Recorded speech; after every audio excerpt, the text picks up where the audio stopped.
Graduates సమస్యల పరిష్కారానికి మీ గొంతుకనే వస్తున్నాను. మీ మద్దతు నాకు అందించి నా అభ్యర్థిత్వాన్ని బలపరిచి మొదటి ప్రాధాన్యత ఓటు వేసి గెలిపించాలని ప్రార్థిస్తున్నాను. భారత్ మాతాకి జై.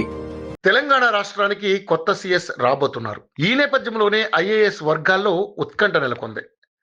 ప్రస్తుత సీఎస్ శాంతకుమారి పదవీ కాలం ఫిబ్రవరిలో 7తో ముగియనుంది. ఈ క్రమంలోనే తర్వాత సీఎస్ ఎవరనే చర్చ మొదలైపోయింది. శాంతికుమారి విషయానికి వస్తే 1989 బ్యాచ్కు చెందిన ఆమె బీఆర్ఎస్ హయాంలోనే సీఎస్గా నియమితులయ్యారు. తెలంగాణ రాష్ట్ర తొలి మహిళా ప్రధాన కార్యదర్శిగా ఆమె రికార్డు సృష్టించారు. 2023 జనవరి 11న ప్రభుత్వ ప్రధాన కార్యదర్శిగా బాధ్యతలు చేపట్టిన ఆమె 2025 ఏప్రిల్ వరకు పదవిలో కొనసాగుతున్నారు. వాస్తవానికి అసెంబ్లీ ఎన్నికల్లో బీఆర్ఎస్ ఓడిపోయి కాంగ్రెస్ అధికారంలోకి వచ్చాక సీఎస్ను మార్చుతారన్న చర్చ నడిచింది. కానీ రాష్ట్ర ప్రభుత్వం ఎలాంటి మార్పులు చేయకుండా శాంతికుమారినే ఆ పదవిలో కొనసాగించింది. ఇక ఇప్పుడు ఆమె పదవీ కాలం ముగిస్తుండడంతో కొత్త వారి కోసం వేట మొదలైంది.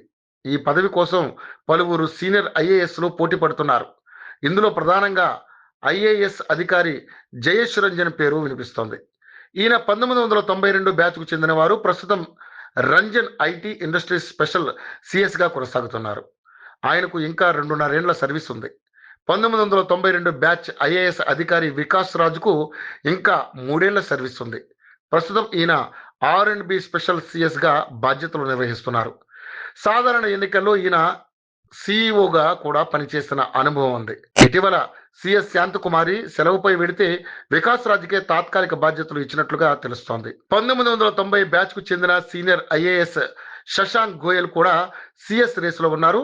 ఇప్పుడున్న ఐఏఎస్ లో అందరికంటే ఆయనే సీనియర్. ప్రస్తుతం MCHRD డీజీగా పనిచేస్తున్నారు. ఈయన రిటైర్ కావడానికి ఇంకా 1.5 ఏళ్ల టైం మాత్రమే ఉంది. 1991 బ్యాచ్ ఐఏఎస్ అధికారి రామకృష్ణారావు ఈ ఆగస్టులో పదవీ విరమణ చేయనున్నారు. ప్రస్తుతం ఫైనాన్స్ స్పెషల్ సిఎస్గా ఈయన కొనసాగుతున్నారు. ఇలా పలువురు సీనియర్ ఐఏఎస్లు ప్రయత్నాలు చేస్తున్నట్లుగా తెలుస్తోంది. రేసులో జయేష్ రంజన్, వికాస్ రాజ్, రామకృష్ణారావు, శశాంక్ గోయల్ తదితరులు ముందు వరుసలో ఉన్నారు. మరి వీరిలో ప్రభుత్వం ఎవరి వైపు మొగ్గు చూపుతుంది అన్నది చూడాలి.